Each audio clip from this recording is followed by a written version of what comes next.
Praise the lord. రెండు చేతులు పైకెత్తి ప్రభుకి స్తుతి చెల్లిద్దాం. హల్లెలూయా.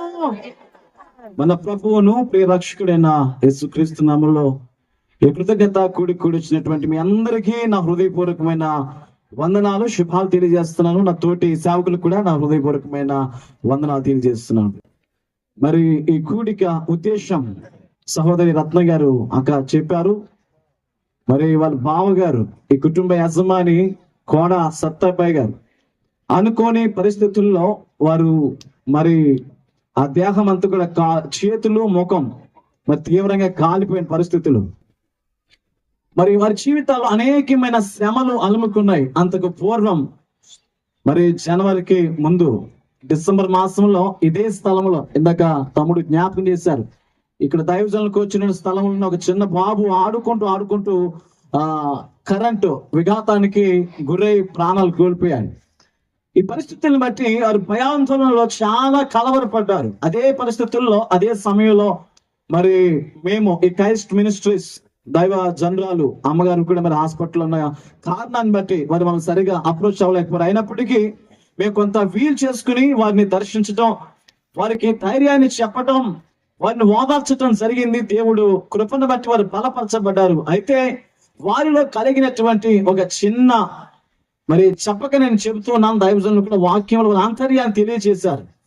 ఆ వాక్యంలో అనేకమైన విషయాలు సూటిగానే చెప్పారు. ప్రతిదీ ఉన్నది ఉన్నట్లుగా మరి లోకంలో మనం జీవిస్తున్నప్పుడు అనేకమైన శ్రమలు కలుగునని దేవుని వాక్యం చెబుతుంది. కాబట్టి శ్రమను జయించేవాడు మాత్రమే జయ జీవితాన్ని కలిగి దేవుని ముఖదర్శనం చేస్తాడు. రేపటి భవిష్యత్ కాలంలో దేవుని రాజ్యంలో మనం ఉంటాం. దేవుని స్తోత్రం కలుగును గాక. హల్లెలూయా.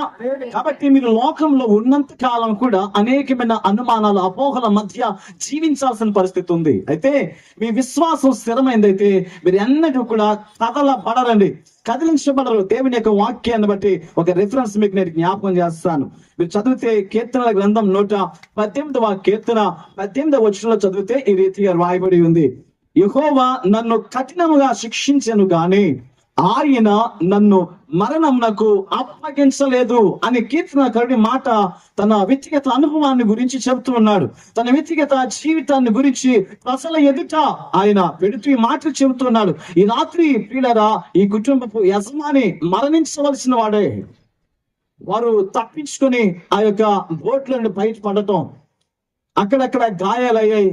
ఆ గాయాలతో బయటపడ్డారు. కుటుంబం అంతా కూడా ఎంతో చింత, ఎంతో ఆవేదన, ఎంతో దుఃఖంతో వారు ఉన్నప్పుడు దైవజనులుగా మేము ప్రార్థన చేశాము, స్వార్థికులు ప్రార్థన చేశారు. అలాగే ఎక్కువైనటువంటి దైవజనులు వారు కూడా వారిని దర్శించి ప్రార్థన చేసినప్పుడు దేవుడు ఇప్పుడు వారికి ఓదార్పును, ధైర్యాన్ని కలుగు చేశారు. ప్రియులారా, మనము మన జీవితాలు ఎప్పుడు స్థిరపరచుకోగలం అంటే లేఖనములో యాకోబు భక్తుడు అంటాడు, 4వ అధ్యాయము 8వ వచనం నేనే చదువుతున్నాను, సమయం లేదు కదా, ఒకవేళ రాసుకున్న తర్వాత రాసుకుని చదువుకోండి. దేవుని యొద్దకు రండి, అప్పుడు ఆయన మీ యొద్దకు వచ్చును. పాపులారా మీ చేతులను శుభ్రము చేసుకునుడి, మనస్కులారా మీ హృదయములను పరిశుద్ధపరచుకునుడి. దేవుని యొద్దకు వస్తే ఆయన మన దగ్గరికి వస్తాడు.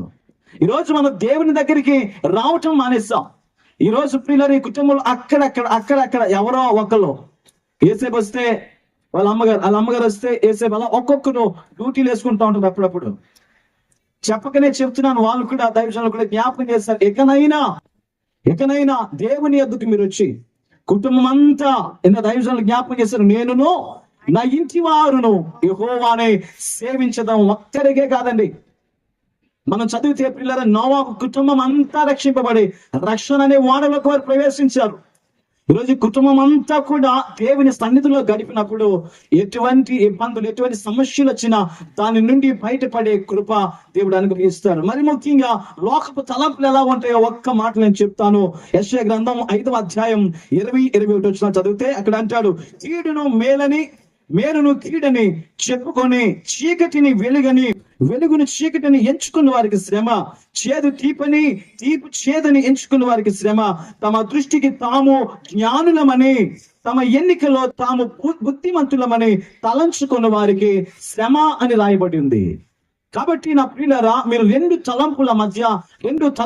ఆలోచనల మధ్య మీరు ఎలుకాటిన పడి చాలా సార్లు ఒక అడుగు దేవుళ్ళు, ఒక అడుగు లోకంలో వేసినట్లయితే మీ జీవితాలు ఎన్నటికీ స్థిరపరచబడవు. భయమే మీ జీవితాల్లో ఏలతో ఉంటది. నీతిమంతుడవైతే, ధైర్యం కలిగిన వాడవైతే ఎల్లప్పుడూ స్థిరంగా నిలబడతావు. ప్రియ సహోదరి, ప్రియ సహోదరుడు, మరి ముఖ్య కుటుంబీకులు ఏసేపు అలాగే వారి యొక్క తల్లిదండ్రులు, వారి యొక్క బంధుమిత్రులు చాలా సార్లు ఏసేపు అంటూ ఉంటాడు. అంతా అయిపోయిన తర్వాత దైవజనం దగ్గరికి వచ్చి అంటూ ఉంటాడు కదా, మా నాన్నమ్మ చేసిందండి, మా అమ్మమ్మ చేసిందండి, ఏరా అబ్బాయి చర్చిలోకి రావాలి కదా, ఏరా ఆరాధన చేయాలి కదరా, ఏరా బాబు ఎందుకు ఇలా చేశారు, ఇంటి పరిస్థితి ఏంటంటే వాళ్ళు అంటా ఉంటారు మేమేం చేయలేదండి, అంతా చేసింది ఎవరో వాళ్ళు. నువ్వు వాళ్ళ మాట వీళ్ళ మాట వింటే నీ జీవితంలో ఎప్పుడు స్థిరపడవు.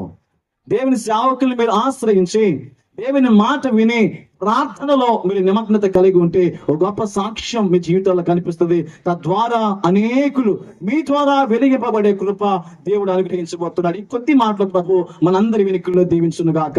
ఆమేన్. ప్రార్థన చేసుకుందాము. ఇక ఆలస్యం చేయకుండా మోకరించండి. దయచేసి అందరూ ప్రార్థనకి విన్న స్థలాల దర్శ కళ్ళు మూసుకుంటాం. ప్రార్థన చేసుకుందాం. పరిశుద్ధుడైన మా తండ్రి, జీవాధిపతి, మా రక్షణకర్త, మీకు స్తోత్రాలు అయ్యా. ఈ రాత్రి ఈ సన్నిధిని బట్టి ఈ స్థలములో నిలవబడి, ఈ స్థలములో కూర్చొని, ఈ స్థలములో కూడుకొని, ఈ స్థలములో సంఘముగా మేమందరము ప్రభా ఈ కుటుంబం నిమిత్తం ప్రార్థన చేస్తుండగా అయ్యా, వారి హృదయంలో ఉన్న కలవరాన్ని తీసివేయండి. వారి హృదయంలో ఉన్న తలంపులు, ఉద్దేశాలు మీరు ఎదిగి ఉన్నారు కనుక అయ్యా, లోకస్తులు పలు విధాలైనటువంటి మాటలు వారి దగ్గర తీసుకుని వచ్చారు. జరిగిన సంభవాన్ని బట్టి, అవిశ్వాసాన్ని బట్టి ప్రభా స్థిరముగా ప్రభా నిలబడలేకపోయారు. తండ్రి, ఇది మొదలుకుని, ఈ సమయం మొదలుకుని ప్రభా వారి జీవితాల్లో శుభప్రదమైన నిరీక్షణ కలుగు చేయమని ప్రార్థన చేస్తున్నాను. విన్న వాక్యం నేను దాసులో వ్యక్తపడిన మాటలు గొప్పదంతులుగా, అరవదంతులుగా, నూరంతులుగా మా అందరి జీవితాల్లో, మరి ముఖ్యంగా ప్రభా కుటుంబీకులకి జీవితాల్లో ఫలపరితం చేయమని ప్రార్థిస్తున్నాను. ఆయన అయ్యా, ఎటువంటి కీడు వాక్యం లేకుండా, ఎటువంటి సమస్యలు చిక్కుకోకుండా అయ్యా నాయన దుఃఖాప్త హృదయాలతో ఉన్నటువంటి వారి జీవితాల్లో సమాధానాన్ని కలిగించమని ప్రార్థిస్తున్నాను. అయ్యా, మరి సత్యపై గారిని ప్రభా మీరు ముట్టండి, స్వస్థపరచండి, సాక్షిగా మీరు వాడుకోమని ప్రార్థిస్తున్నాను. ఇంటి యజమానులు అనేటువంటి ప్రభా అయ్యా లక్ష్మణ్ని బట్టి ప్రార్థిస్తున్నాను, వారి బిడ్డలను బట్టి ప్రార్థిస్తున్నాను, యేసుని బట్టి ప్రార్థిస్తున్నాను, తన భార్యను బట్టి అయ్యా నాయన తన వారి బంధుమిత్రులందరిని బట్టి అయ్యా వారి పెద్దమని కుటుంబం ఎంతో ప్రభమైన ప్రేమ అయ్యా కుటుంబంలో ఎడల ప్రభా చూపిస్తుండగా వారి జీవితాలు కూడా నెమ్మది సమాధానాన్ని కలుగు చేయమని అయ్యా ఇక జరుగుతున్నటువంటి ప్రేమ విందులు కూడా కృప దయచేసి ప్రతి ఒక్కరినైనా ఈ స్థలంలో ప్రార్థన చేసి ఉండగా ఆ ప్రార్థన వారి జీవితాల్లో ఫలించినట్లు వారి నాయన తన సమాధానంతో ఇంటికి తిరిగి వెళ్ళినట్టు సహాయం చేయమని మీరే సమస్తమైన మహిమ ఘనత ప్రభావాలు పొందుకోమని నజరేయుడైన యేసు నామములో ప్రార్థన అడిగి వేడుకుంటున్నాము తండ్రి. ఆమేన్. యేసు రక్తమే జయం, యేసు రక్తమే జయం, యేసు నామం సంపూర్ణ విషయం, అపవాది క్రియలకు అనంత నాశనం కలుగును గాక. ఆమేన్. మన తండ్రి అయిన దేవుని ప్రేమ, కుమారుడైన యేసుక్రీస్తు వారి కృప, పరిశుద్ధాత్మ దేవుని కన్యను సహవాసం కూడిన మనకు సంఘమునకు మరి ముఖ్యంగా ఈ కుటుంబం అంతటికి సదాకాలము తోడి నడిపించును గాక. ఆమేన్, ఆమేన్, ఆమేన్. అందరికీ వందనాలండి.